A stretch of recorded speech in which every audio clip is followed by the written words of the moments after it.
So our purpose today, and for some reason I'm getting, okay. So we're going to be exploring opportunities in the field of team coaching and supervision.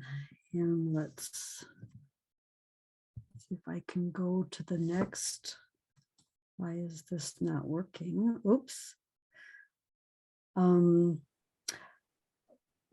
We're going to be introducing ourselves via some stories. So hold on just for a moment. We're wondering what your expectation is for our session today. So you could potentially put that into the chat. We're curious what you want to learn, to hear, to think about, to share, etc.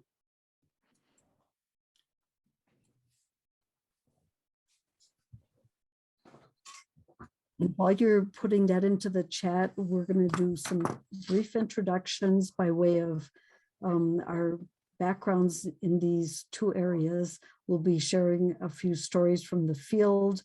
We'll be offering some cases to consider, and then we will ask what your takeaways are. We've got a few ground rules, which may be similar to what you've got in other sessions of this group, but confidentiality, both in the plenary and in the breakout rooms, being non-judgmental and open-minded in our presence. And a heads up, our mode is facilitating interactive, insightful conversations. We're not going to be telling information. So we expect your contributions will be very important to get the best out of our session, because we're going to have several breakouts. And is there anything else you'd like to add in terms of what you need to be safe and participating?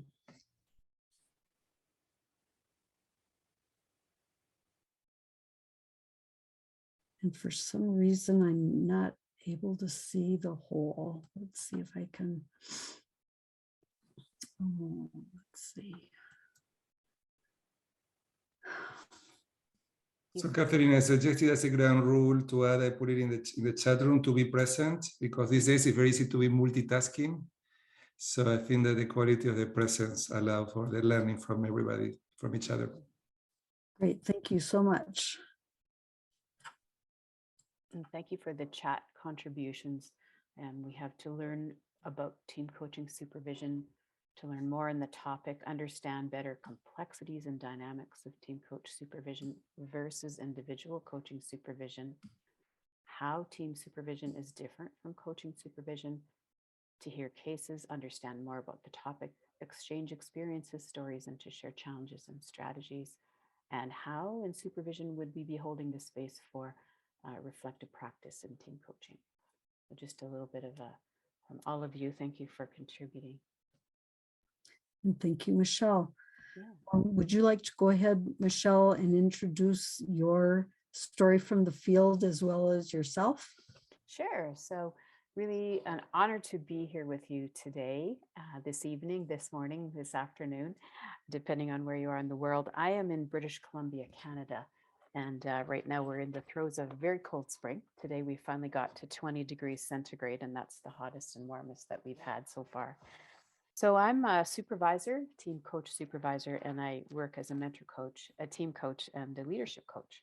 And my past, I've been an educator, so I've been really lucky to work with people from kindergarten all the way up into university and people of retirement age. And so I also completed the team coaching training at practitioner level for systemic and for the Peril model, and really enjoy this work now with groups and teams, and learning so much and still have so much to learn. So I'll hand it over to, oh, actually my story. You want my story now too? Yeah. Sure. Okay, sure. So a little while ago, I was supervising a team coach, very experienced woman. And as she was sharing how she wanted to prepare for an upcoming team coaching engagement with a client. She had been coaching individually, and now he was ready to take the coaching into the team, and she was going to start that. but was really interesting. She works with a co-coach and has before in other engagements. And as soon as she started talking about her co-coach, there was this real shift in her.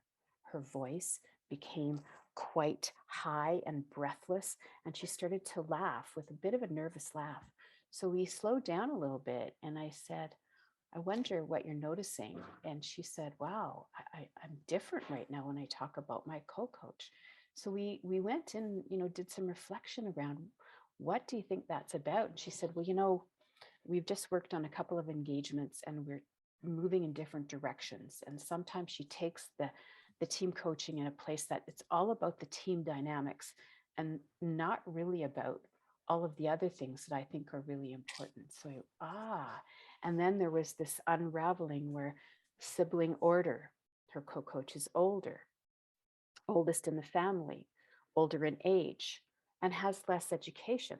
And the client that I was working with, she has a master's degree, and this seemed to be a little bit of a rub. So anyways, as a result of the reflection that we did, she went out and she did some recontracting with her co-coach, and they began to surface some of the areas that were kind of sandpaper rubby between them. And they were able to really work things through in a much better way. And when she began to talk about her in our next session, she had changed her presence, her breathing, and she was a little bit more naturally herself. Well, thank you for that introduction. Yeah, you bet. Catherine, do you want to take it over from here? So I was going to pass it to Gamze, but Okay. I'll go ahead and go next. Let me think. So Damian had mentioned that my exposure to Asia was in Japan. And during those years, during the 90s, I did some what we thought of as team coaching, but we didn't really call it team coaching then. We called it facilitation, team development, team building, strategic retreats, etc. And I also tended to work a lot in pairs with people junior on my staff or in Singapore, where they were learning the craft of consulting and coaching in the way that PDI was practicing such things. Fast forward 20 years, I've been in a number of different programs, both supervision and team coaching wise, including spending 3 days with Peter Hawkins in his castle as part of the module that he offers in training supervisors. I attended the module on team and organizational complexity. And so that was kind of fun, getting to the heart. I also had a chance to be in a program done by Turner out of Australia, and her team coaching practitioner program featured David Clutterbuck's Peril model. And so that gave me exposure to that model as well. So while I haven't been through GTCI like many of you, I've gotten some exposure to each of those folks. And that's been pretty interesting. And the story I wanted to share was from several years ago when I was in Africa working with Ethical Coach on the launch of their first project in the nonprofit sphere, where international coaches were partnered with local coaches and working together to do team coaching for NGOs. Part of the process involved us having supervision, which was great, and I think really changed the nature of our work from what it might have been without that supervision. In particular, for me, it was the first time I had heard the term third entity. And I don't know how many of you have heard third entity. Yes, some, but not all. But it's the third entity of the two co-coaches and what we are doing together in terms of that partnership and that presence. And it's a chance to design our alliance. not in the room, although we did some of that in the room, but also through the supervisor, we designed the alliance outside of the room. And as I hand this over to Gamze, one reason we're doing this today is that together with Michelle, we were part of the pilot program on team coaching supervision that was organized by David Clutterbuck, Lise Lewis, Tony Dickel, and Craig, I forget his name, in Hong Kong. Mackenzie. Thank you so much. So we got some exposure to each other, and this is our chance to share a little bit of our journey. Gamze? Thank you, everyone. So it's great fun to be here. Even I'm earlier before the dawn here. I'm an early bird now. I'm in Istanbul.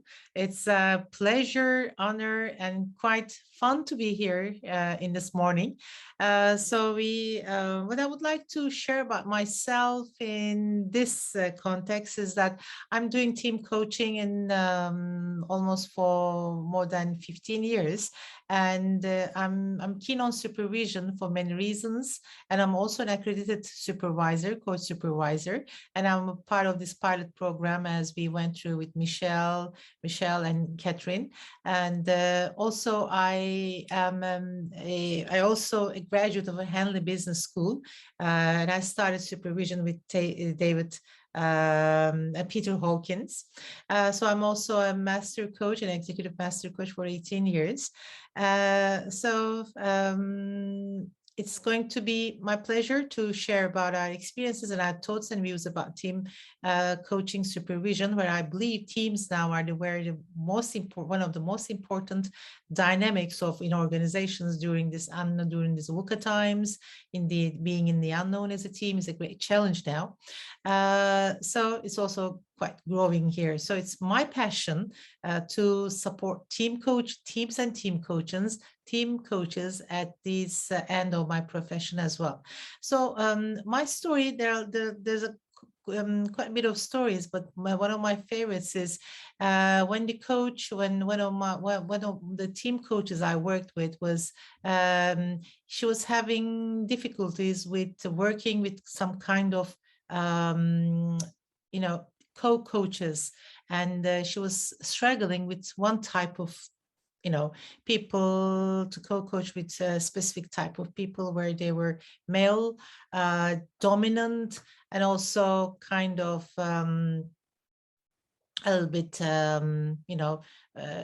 bossy. As we start discovering about what was difficult, what was challenging with him, of course it sounds quite obvious what might be difficult to work with this kind of people. However, in the root of the reason, where we found out that the coach I was working with was out of corporate life, for the reasons that she was, she had experience of being mobbed, kind of, even softly, by such people. So the impact of her feeling or remembering the impact of that times really had an impact on the relationship with the third entity and her presence in the room as a team coach. So this was once she discovered the impact of this type, what's the specific reason. So now, let alone she can't work with those people. Now she really enjoys working with that people because that brings the energy with her being soft and the other one being a little bit hard in a way. So instead of being a threat, the situation became an opportunity now for her to be on the stage, reframing how she perceived the situation. So that was part of my story, and thank you.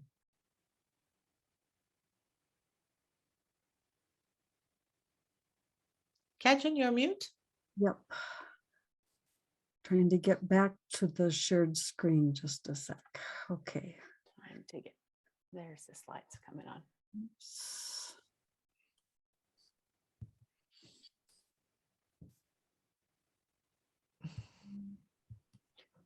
Okay, there you go, Michelle. Thank you. So I took this out of one of Peter Hawkins' recent books, but this whole idea that team coaching supervision is so much more essential because of the complexities that are present when the one-on-one supervision happens with one coach working with one client, or say one supervisor working with one supervisee.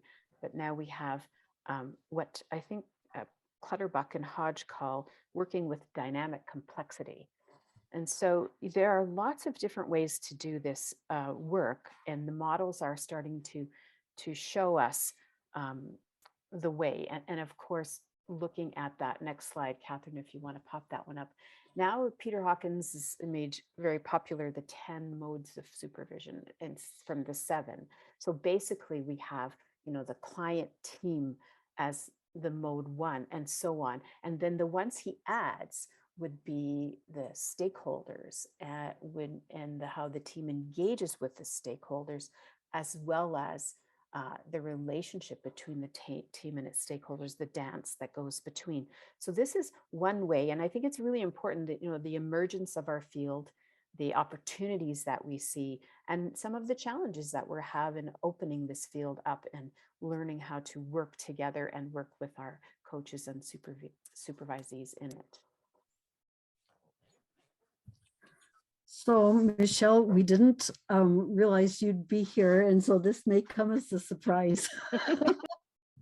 Seeing the notion of we, but as I was thinking about how to illustrate the evolving nature of our field and all the different things that are popping up, I was really taken by your we entity in the program that we were in together.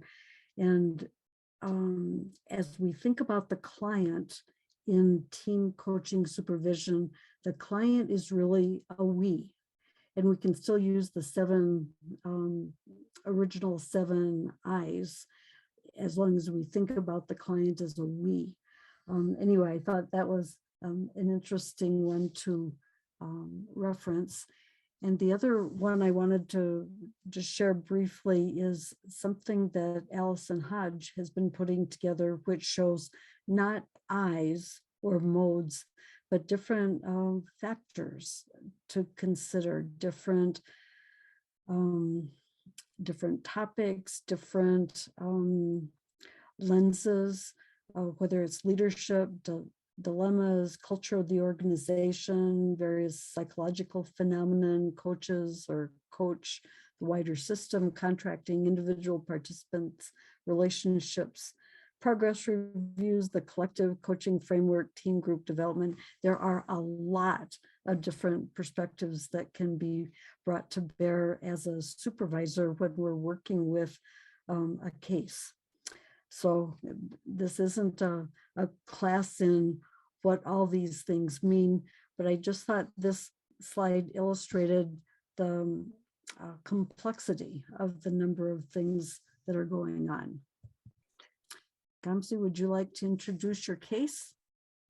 Just before we jump, Catherine, Anushli, I hope I've said your name properly, has asked, can the we be the third entity, Catherine? So I thought I would just grab that before we switch. Anushli, is that? I hope that's how to pronounce your name respectfully. Well, Michelle, feel free to pop in there, though there could be 2 we's, the we of the client and then the we of the 2 coaches would be how I would handle that question. But I think the way that Michelle was illustrating it in these diagrams, the we is the client team. And I'm sorry, I'm having some trouble switching back and forth. So I hope that made sense. I say both have their we. I mean, all teams have a we. All teams have a we.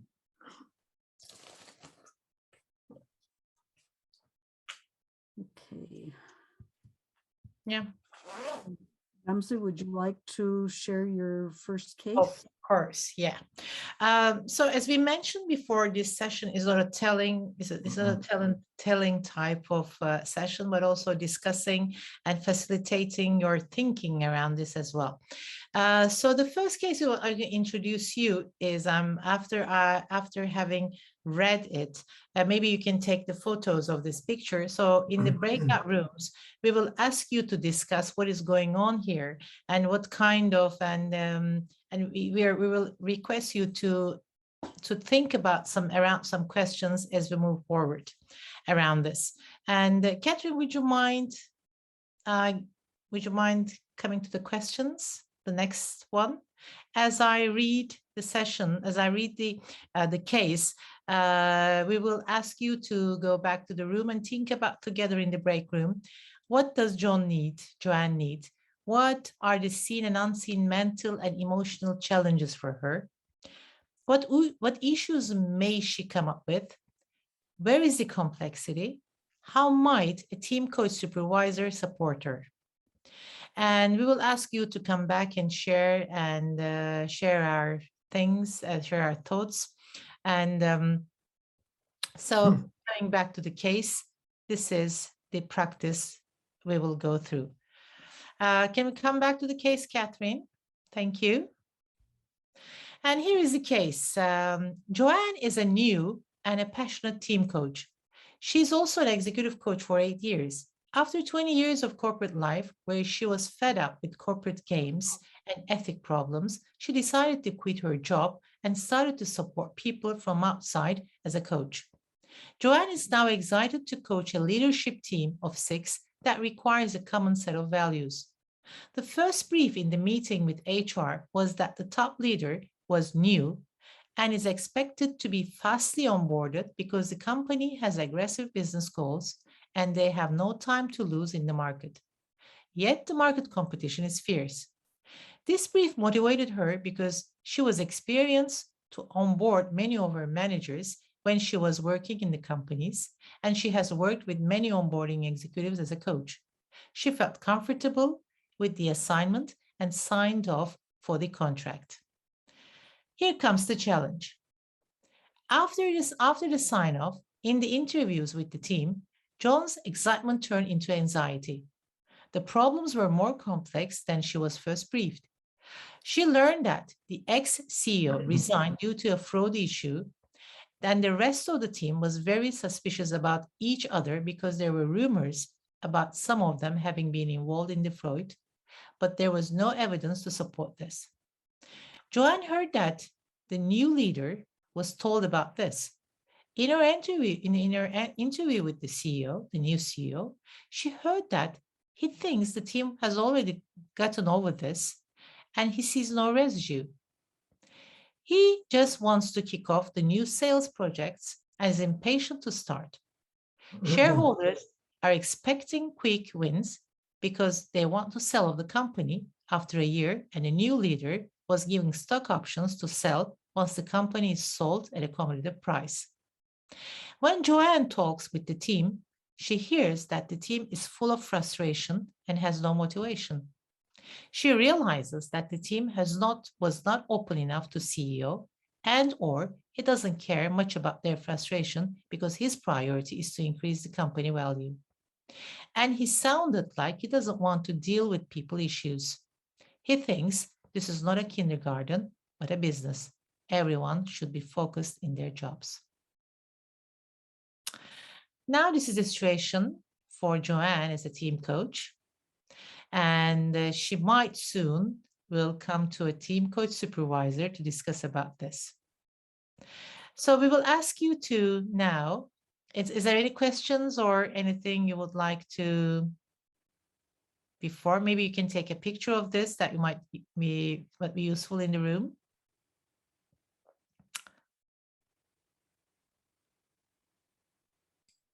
I took a picture of the questions and I put it in the chat room so people can have them handy. Wonderful. Wonderful. I have a question. I have a question about the case. Is that my question will be, if the new leader, the new CEO, is on board on the coaching process? No, it's just the team, they start with the team coaching first. Yeah, I was wondering about that as an issue to explore. Okay. All right. Thank you. So are we ready to move forward for the breakout rooms? Wonderful. All right. So Catherine, can we come back? Can we come to the questions? So that maybe, but that's on the chat. Okay. So we have 10 minutes in the room. And so Catherine, are you taking participants into the rooms? I'm going to open the rooms now, if that's okay. Okay. Okay. So see you in 10 minutes.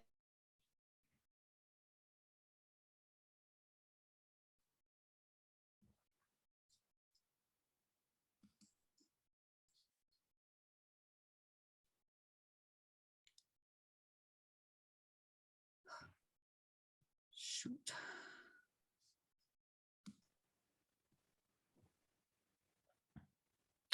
So I wonder what those smiles are for. Welcome back. Did you save Joanne? Did you save her? Wish we had more time.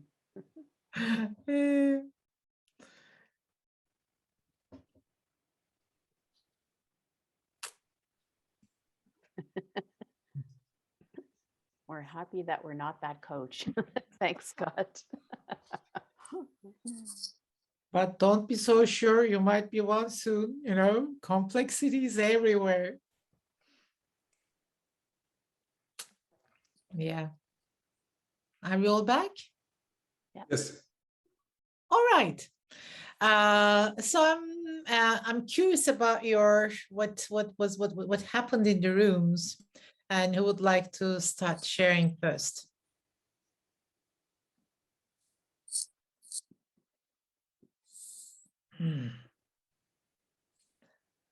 Silence.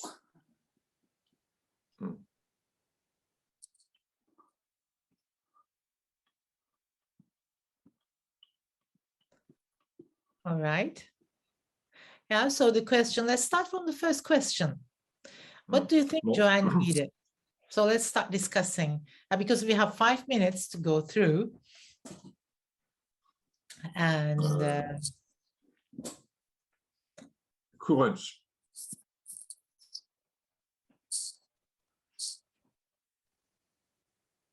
Go ahead, Michelle. You can talk on Michelle, behalf of- stop. She just needs courage. I mean, personally, I would take that team coaching engagement with no anxiety. I would take it. So let me ask the question. So what do you in the breakout? Catherine, can we come to the first? Maybe we can see the questions again. Thank you. And the second one, the questions. The following page.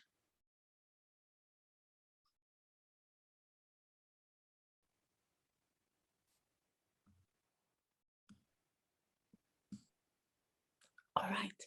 So according to text, what issues may she come up with to a team coach? Where do you think she needs help?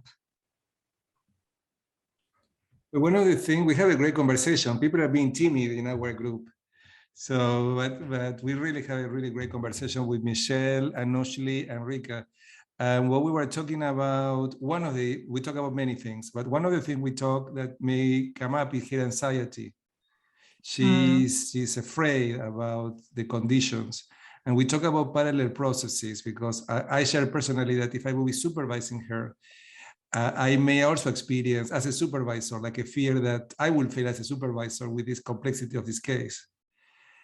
So maybe it can be a parallel process where I am afraid that I will not be doing a good job as a supervisor. The team coach is also worried the anxiety may not be able to be effective with this team.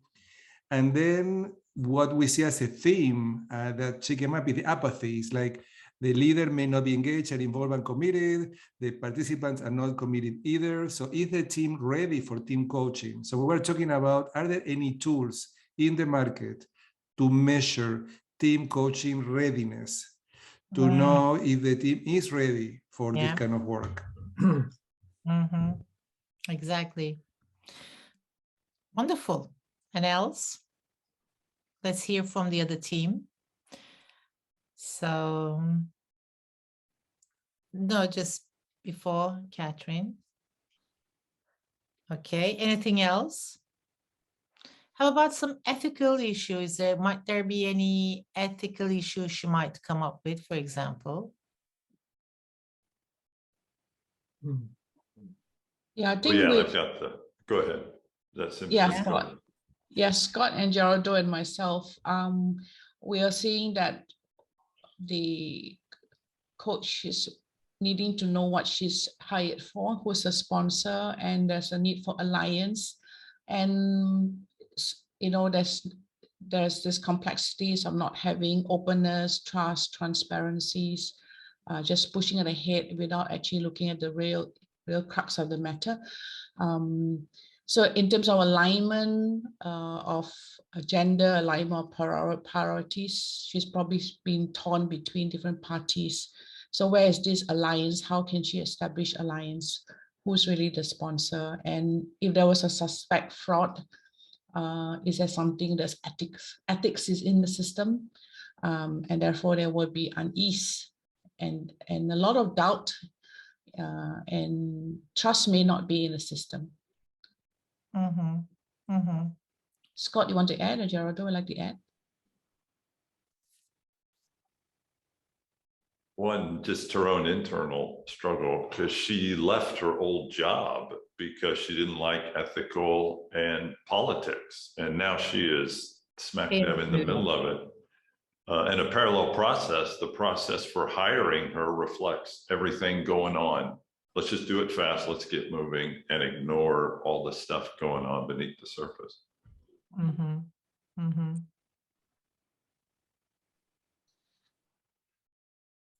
Where is the complexity here, you think? What might bring team coach supervisor to the room instead of an individual coach supervisor?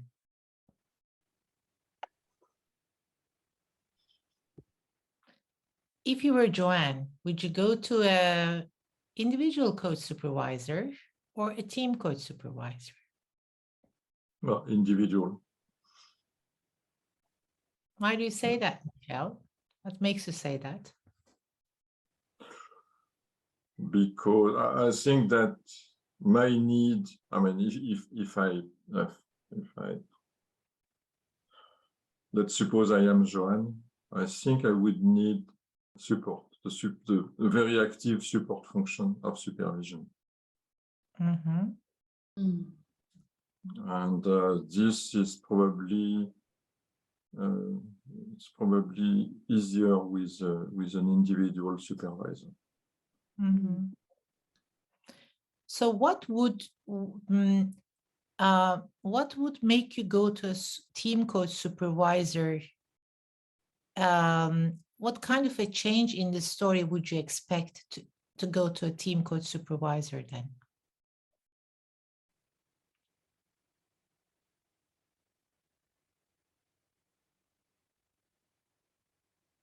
I think for a team coach supervisor thing, one of the things is co-creation. If we're to co-create and having a mission, who are your sponsors or stakeholders? So it's to actually pack and to think about stakeholders, what's in the system, and then if she were to facilitate or the coach were to join a session, support the coach in maybe looking at the dynamics, the priorities, alliances. But like Miguel said, it might be good to still have an one-to-one supervision first to establish, to sort things out, because there's just too many pieces to sort things out first before she actually goes in to do a team coaching. So it's two steps, perhaps. Wonderful. Wonderful.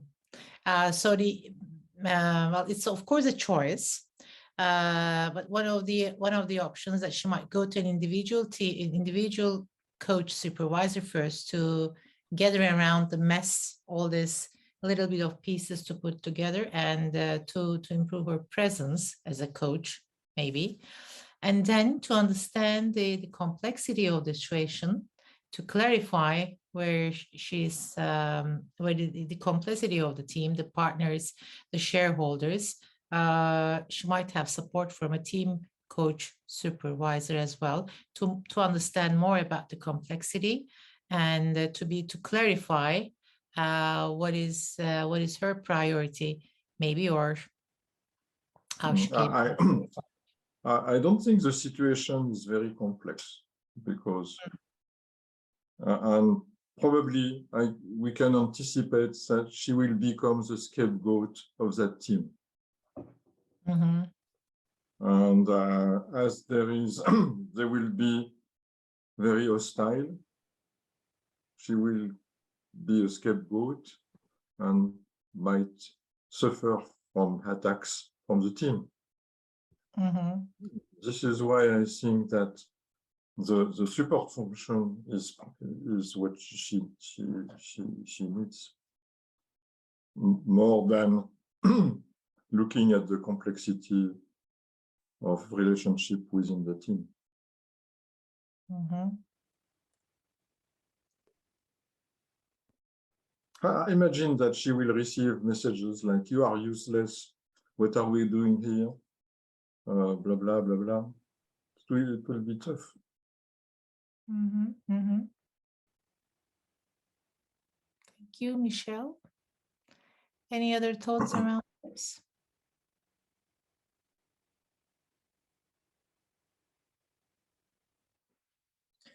Yeah, there is this question that we were expecting, obviously, Catherine and Michelle. Thank you, and Ashley, for your question. So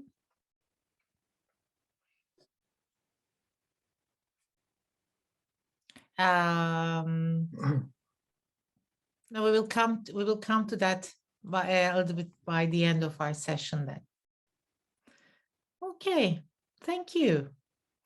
So today our purpose with the first session is to make you think around a little bit of individual coaching, team coaching, what could be the what kind of cases, starting from the simplest case of a complexity, quote unquote, so that make you think around and start reflecting in what situations the coach might be stuck in a systemic problem, and where to individual, where to team coach supervision might be suitable. So thank you. So shall we move forward for the next case?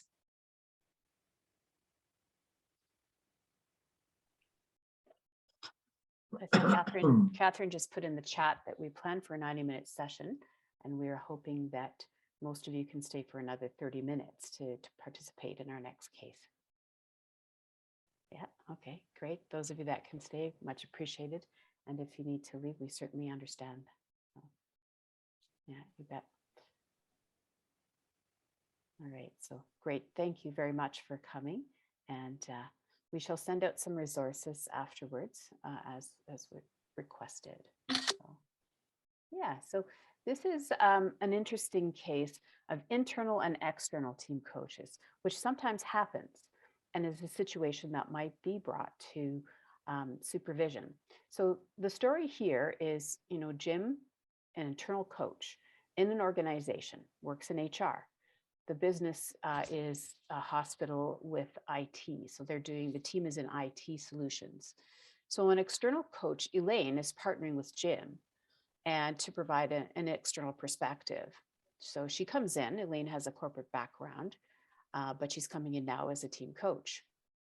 Tom is the team leader, very diplomatic, very caring, really excited about the team coaching. And his 6-person team was formed during the pandemic and it's mostly worked online. They're frustrated by their inability to meet in person to work together.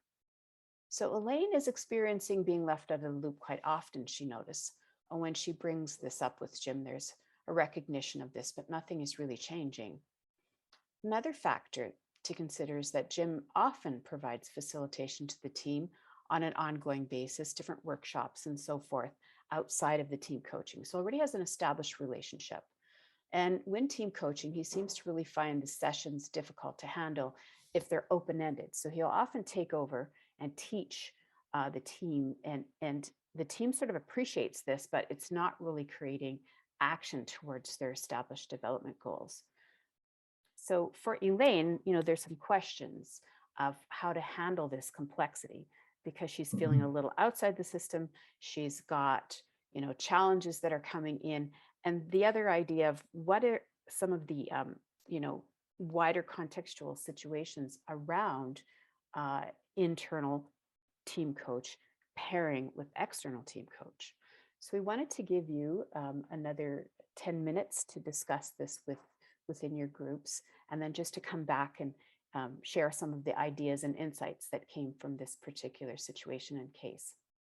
So I know that we have probably about 6 people still, yes, and so we can switch into maybe 2 breakout rooms of 3.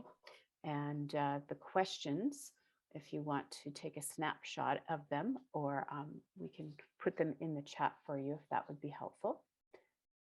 And any questions about the case or the discussion before we launch off and kind of do a little bit more exploration on this case? No questions? Okay. I think we have 5 people, Michelle, because Gerardo seems twice. Oh, okay. All right. So then we have 2 groups. Yeah, so I think we can probably head off now.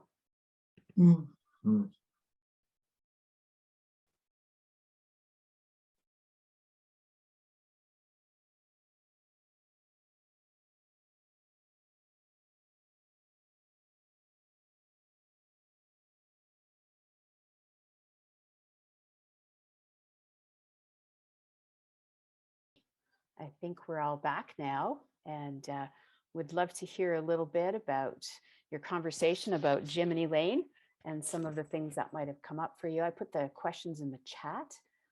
So what was part of your conversation in looking at this little mini case? I can share from our group. It was me and Gerardo. So we saw the possible issues. One is the distance between both the team coaches, distance among the team members because they are working virtually. And another one is competition. There's a competition between the internal and external coach. Or there can be, what could be unseen is the competition between the team members, which is not written there in the case. And next one is lack of recognition. Possibly the internal coach is feeling that he or she is not recognized enough when someone from outside is brought inside to the system. That can be also present in the team, like, or even a team leader, even because a team leader is very caring, and how much he is recognized could be another thing. And did I miss something, Gerardo? Any more to add to that? No, I agree at all. Thank you. Yes, interesting the distance that you picked up between Jim and Elaine and also between the teams. So there may be some parallels happening there. And one more to add, no clarity in the roles, because he's playing the facilitator role and coach role. So for the coaches, possibly there's no clarity. The parallel process also can be there's no clarity between the external team coach and internal team coach. And even among the team members, since they're working virtually, possibly there's no clarity between them. Yeah. Nice. Thank you. A lot of rich discovery their roles. Really nice. What is the role? What is our role together? And even in our coaching, team coaching engagement. Any other comments, insights that you noticed? Michelle, you're on mute if I can see you talking, but. I would look at the functioning rules between the two coaches, because if Elaine feels bad, maybe the functioning rules are not appropriate. That's the first thing to, when there is a pair of coaches working on a team coaching, the first thing is to have appropriate functioning rules between the two coaches, how they are organized.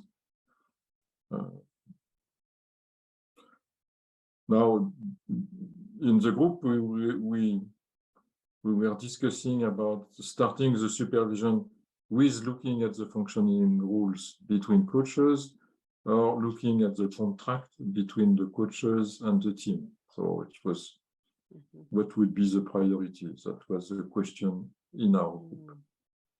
Yeah, great question. And the other thing But, I wonder, oh, go ahead. Yeah. But for me, it's not really an issue, because as a supervisor, I can treat one question at a time. Yeah. And so I wonder too, what would happen if the two went together for a supervision session as co-coaches?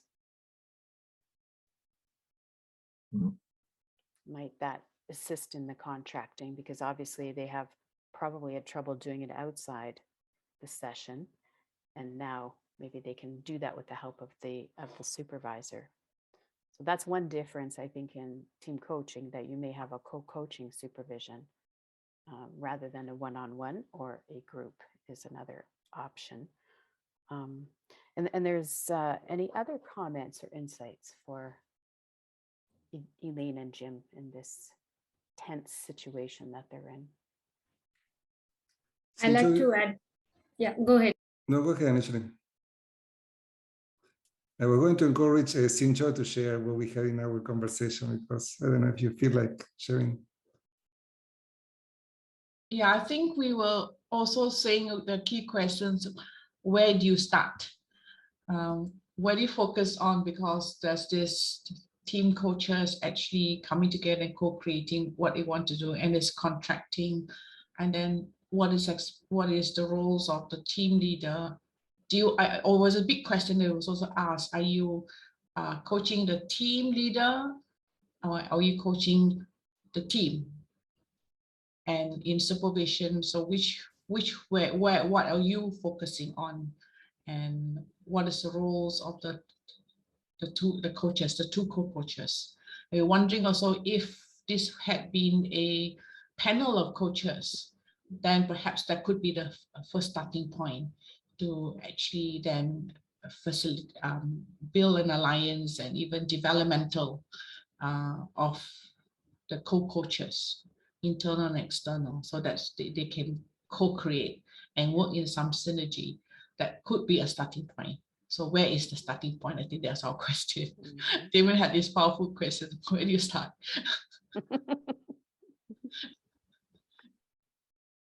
And I guess what is the essence for recontracting at this particular point? Because they've already started, and now they have to do some recontracting potentially to keep themselves on track. And yeah, any other? Yes, there's one more point that there was mentioned, is that the internal coach may even have their own metrics, their own KPIs. They also have their own performance to show, and they may want to outshine the external and show value the contribution. So that also be another dynamics of an internal and external. Yeah, and I think, like you said, that and surely that the being recognized, not being recognized enough, might come into that place, and being a full-time person there, wanting to make sure that your role is acknowledged, and that you want to be kept on, and making good impression. Yeah, so looking at the power dynamics, I think what happens when the internal coach comes in, because they've already got a lot of those relationships established, and the external comes in a different way, and how does that play out when those power dynamics might naturally take effect until some time in supervision to reflect on how this is working and what else might need to happen to recontract. I like to bring something here, which since you mentioned, we spoke about the relationship. Yeah. There's in organizations kind of a politics that happens, like someone who's inside tries to give a wrong impression about someone who's coming from outside. Yeah. So in that relationship, what is really happening between the internal team coach and the people who are working there? What is the voice are talking about the external coach? So that can also create a distance between the team and the external coach. So internal coach itself can be the reason in not helping to achieve the common purpose. Yeah, and then we look at healthcare and what are the pressures. So if we go out to the wider system, we can kind of keep the different ripples coming in from that as well, protection and making sure everyone's safe and the jobs are safe and so forth. So, but anyways, I think that Catherine has some pieces to bring in about the third entity before we conclude today. So thank you very much for the insights and questions. Well, just building on this for a moment, this case reminded me of one where it wasn't an internal external, but it was two externals, but one of them had a pre-existing relationship and had developed the business with the client and then invited the second person in. And so that's a different kind of power dynamic, a different kind of interest in what's going on with this client or with the project. And I believe that that person was also doing some coaching with the leaders apart from what was going on with the team. So there's all these permutations that can creep up or creep in when there's two people working. With the coaches that I was working with in Ethiopia, with one of them, I called it a kind of asymmetry, where one had done some previous work with the team as a trainer. And then I was doing some work with each of the team leaders. So we had different asymmetries to manage in that case. And having the conversation about the third entity at the beginning through the help of the supervisor was really helpful to explore some of those issues and see if we could have them not get in our way. I was going to invite you in this last bit of time to think about what you would want to contract for or talk about in supervision if you were going to be forming a third entity with someone else here. So what kinds of things would be important for you to explore if you were setting up a partnership to do team coaching, co-coaching with someone here? Are you asking this question as a supervisor, Catherine? So I'm asking it as a moderator here. But I suppose I could put on a supervision hat and say, if you were in supervision with someone else here, what would be important to you? I can quickly share my experience of coaching two team coaches from GTCI program. The parallel process was the contracting between the both co-coaches. Somewhat similar to this, but they are working virtually in two different countries. So what emerged from that is that alignment, how to handle situations when things are difficult, Mhm. the boundaries, and how do you want to show up as team coaches Mhm. to the team, and also knowing whom do I really want to start with. Just the Damien said, like, should I start with the team leader, or should I start with the team itself? Or if I have to do both, what is the proportion, like how much time I'm going to spend with the team and the team leader? There's more. I will give the chance to others also to add in. So those are certainly some things that could be part of the contracting discussion in terms of what the two want in their third entity. What else occurs to any of you as things that you would want to have discussed? That we have the same kind of work as a parallel process with what you heard before. One teach and the other may coach. So in this case, the two supervisors should make supervising and not coaching. You know, that's what has happened in the case before. Any other thoughts?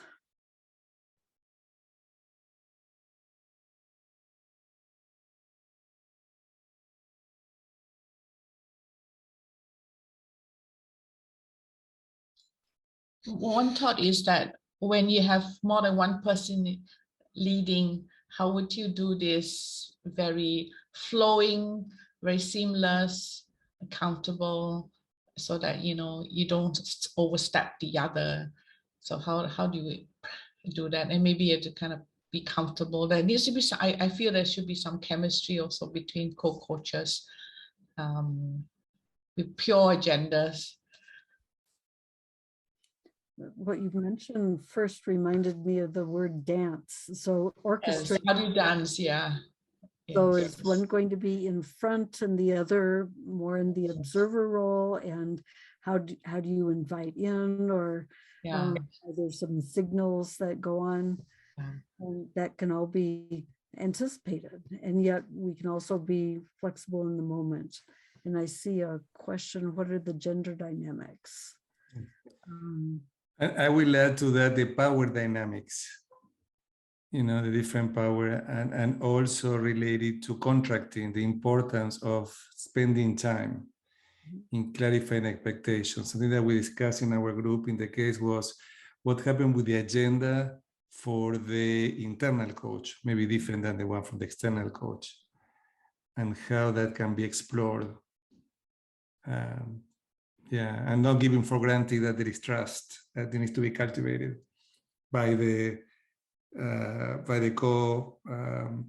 coaches. And what is, I think, also for me personally important is that the coaches are going to be in some way role models. So if something is not right in them, it's a problem. Like for working with a group in team coaching, if the two coaches are not really strong together as a team. So there's all sorts of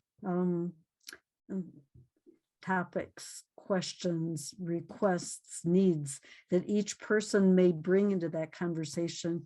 And I hope this conversation helps us all as supervisors know what kinds of questions we might want to ask, or how we might want to help the pair form their third entity in a powerful way. In the case that I had in Ethiopia, the supervisor spent so much time on our relationship that we hardly ever talked about what was going on with the teams, but it was actually kind of helpful for us to do that. Michelle, did you have something? I have to go. I'm sorry. I'm in a rush. Okay. Bye. Thanks. Bye, Michelle. Thanks for being here. And I see we just have 1 minute left on our time. So this is probably a good time to say any final learning or comment that you'd want to share about today.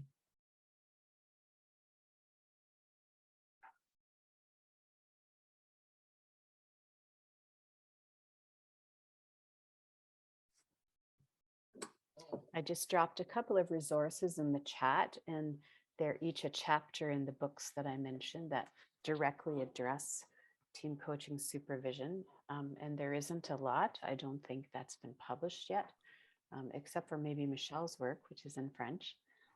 And we hope that we will be able to get it translated. Great, thank you. Thank you very much. That was great. Any big takeaways today? Okay.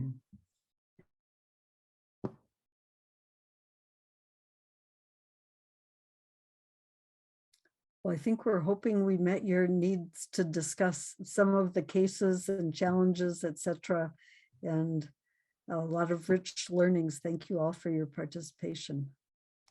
No, that was great. Great session. Thank you very much. I think that people we were really engaged in the groups, and I think that people need to go. I see that we were a little bit later. So thank you. Is it okay for me to share this presentation? Gamse, Catherine, Michelle, are you okay with sharing this recording with people so they can learn from three of you what you great presentations have done today? And do you want also to put your emails in the chat room so people can contact you if they have any questions? And I may invite you to come back. Will you consider coming back and keep working on this? Because there is so much to talk about team coaching, team supervision, that you may come back and keep exploring some of these topics if you're up to it. Yes, fascinating work. And next month, we are going to have a couple of colleagues from Vietnam doing a session, and they are going to confirm the topic, but it's about supervision and presence. So I will be sharing the information later, but good seeing everyone. And thanks to our three facilitators. Damien, Yes, is it okay to take a picture? Yes, of course. Gerardo is very good for that. He's a pro in social media. So I took one just. you already have done that already. Yes, of course. He's always one step ahead. So go ahead and take your pictures, and it's okay to share that in other places. So thank you, Gamse. Very nice meeting you.